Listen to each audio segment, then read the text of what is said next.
Hi Virgo, welcome to your weekly general reading for the 24th to the 29th. Fourth reading I've done today and I'm still struggling to find out what week it is. I don't know. Anyway, Virgo, let's get to it. Cards were shuffled off camera. Choices with the Seven of Cups. Justice. Oh, what's going on there?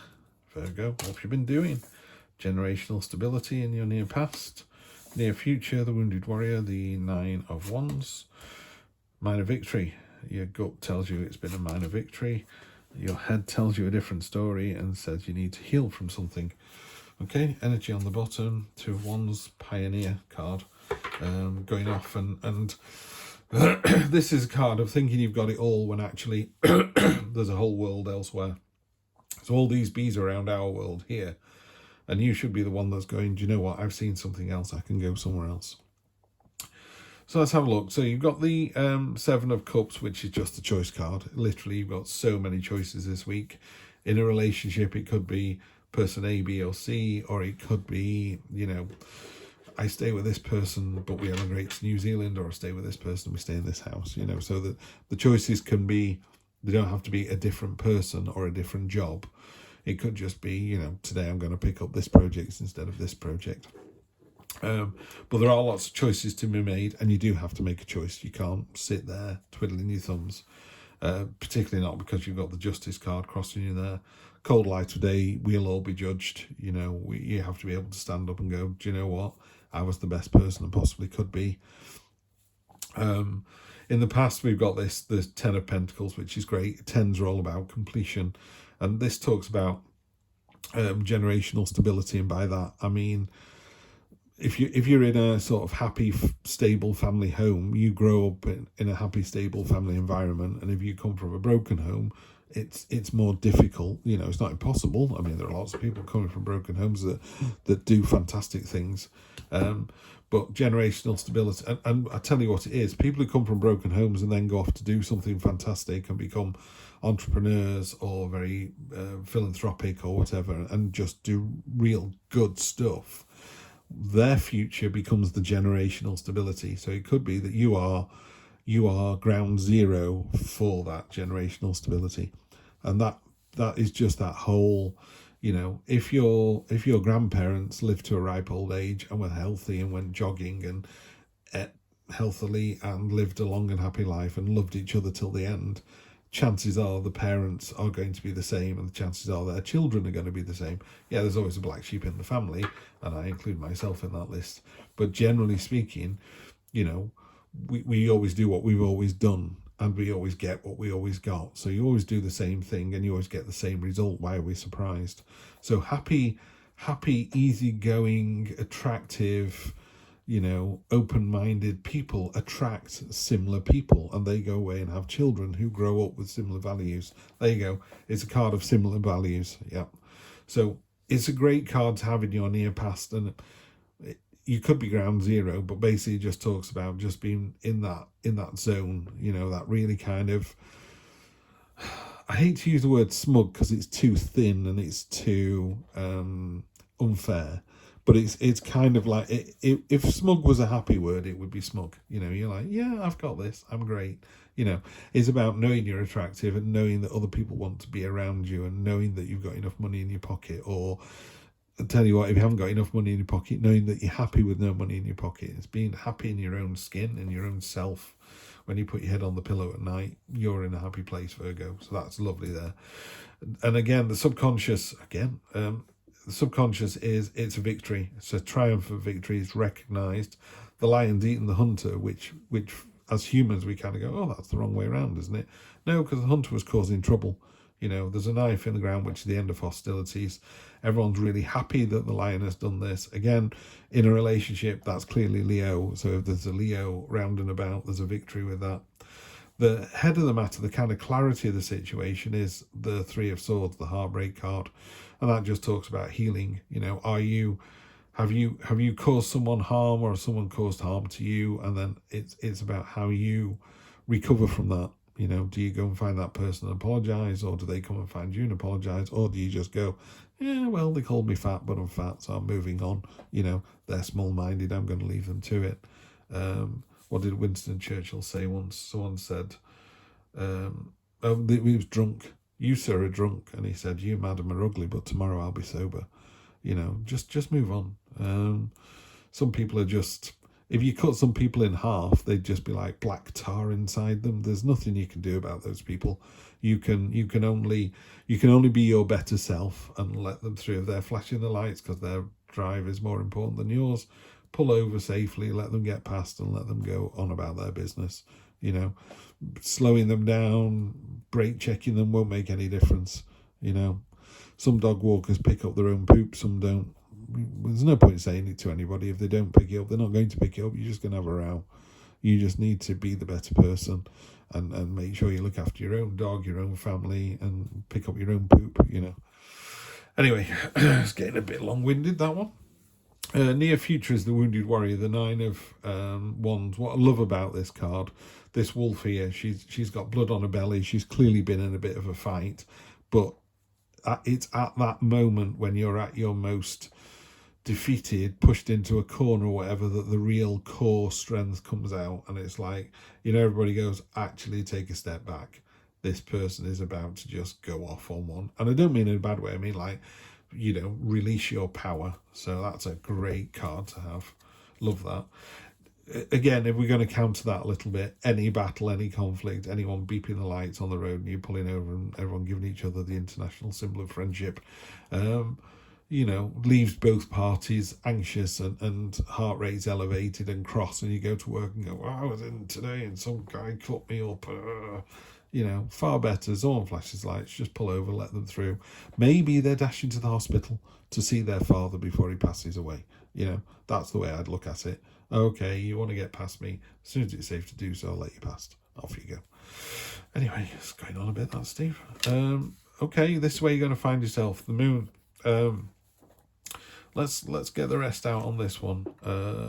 Page of Cups is how other people see the situation. Your hopes and fears for Saracena Queen in any of the readings. Queen of Pentacles. And finally, the Knight of Pentacles. Okay, there's a lot of female, feminine energy here, which is good to see. So let's just see what this is talking about now. I'm just trying to work out if this is a love reading or a more general reading or a career reading. The moon talks about there's this water pouring from nowhere, but it's just pouring through. This is potential energy. There's a lot of energy around at the moment that you can harness and direct and stabilize. And you've got this, other people see you as this lovely, carefree, innocent, attractive energy. This pearl down at the bottom, that's about being open to friendship. And this here is the rabbits are all about purity and innocence. And she's giving it some sort of honeyed mead to get its strength back up. The angel fish is just created out of her own subconscious and imagination to make her own crown. And it's a childlike energy. It's an innocent energy. But don't mistake childlike for unintelligent, out of the mouths of babes. Children can be startlingly prescient and startlingly on the money, but it's just a nice energy to find yourself in. It's quite unusual to have it with the moon like this, because the moon can sometimes talk about deceit and deception, and apart from the 3 up here, I'm not really seeing that. So with the moon energy, I think we may have to clarify that one.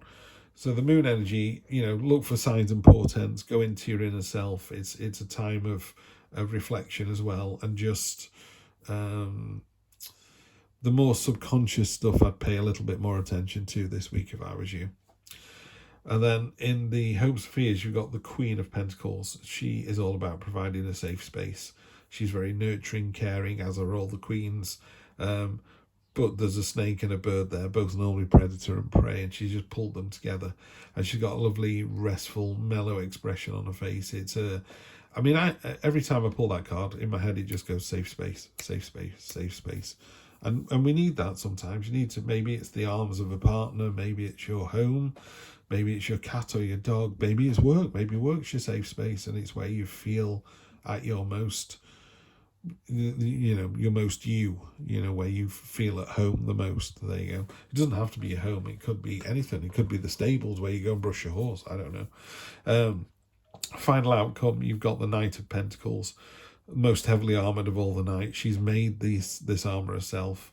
It's not terribly attractive armour, but it does the job. In fact, it does the job in spades. She's got stamina and tenacity, as indicated by the antlers there.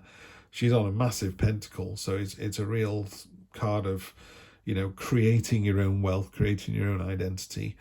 But there's a little bit of protection going on there as well. She's over-armoured, and the downside to that is it can sometimes make it it can be a stubborn energy. So I'm not seeing a lot of movement this week, Virgo, if anything. So it's quite a quiet week. Cold light of day. I think this week I would say to you need to be honest, and you need to, think about your past in terms of how it's built you, your foundation, your core. That's it could be ground zero. I'm just getting 3 cards to clarify. You could be ground zero on this generational stability. It could be that you come from a long line of happy families, and that's just continuing.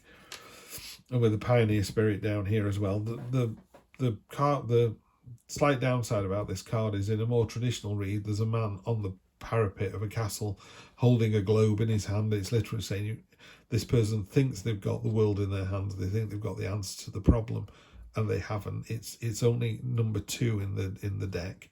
You've got another 3, 4, 5, 6, 7, 8, 9, 10. And although it's great, it's a very stable card and it's a great position to find yourself in. It's only the start of the process. Ground zero keeps coming up all the time, so this week is ground zero for a relationship, or the situation in a relationship, or work. Okay, doubling down, we've got the same card again. 6 of Wands, triumphant victory. So you're in for a really good week there. The Hermit, okay, that's working for me. The Hermit kind of ties in nicely with the Moon. It's about introspection. It's about go away and think about stuff this week. What is it that you want? If I asked you, where are you in 5 years' time? Do you turn around and go, running my own business in New Zealand with 2 babies? It's like, brilliant. Or do you go, I have no idea?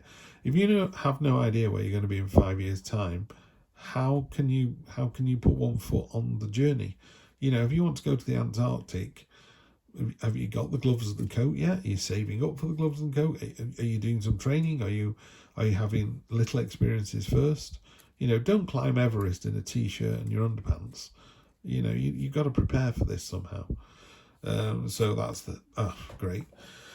Page of Pentacles. To that journal thing I was just talking about, you can see how there's all the fruit hanging down here, all the things that you want, and it's hanging down on the antlers of the Knight of Pentacles as well. So you've got the page and then the Knight, so that's a nice follow-on.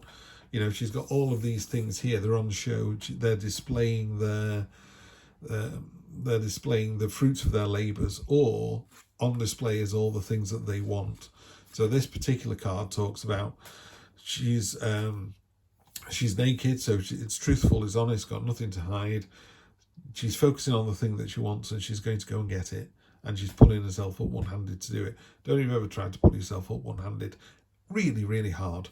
And the expression on her face is just really relaxed. She knows she's got this. So talking about that journal I was doing a minute ago, where are you going to be in 5 years' time? And go get it. Yeah, simple as that. That's what this reading is this week. Could be shorter than that. It could be, where do you want to be next week? Where do you want to be in the summer? Where do you want to be at Christmas? But if you don't know where you want to be, how can you do it? As soon as you do know where you want to be, you just pull yourself up and grab it. So just go away and have a little bit of quiet time. Turn off the lights. Just find a quiet space for 15 minutes this week sometime. Monday or Friday, doesn't matter when. First thing in the morning, lunchtime, midnight, doesn't matter when or where. Yeah? And just sink into yourself and kind of imagine what your life is going to look like in the future, and then go get it.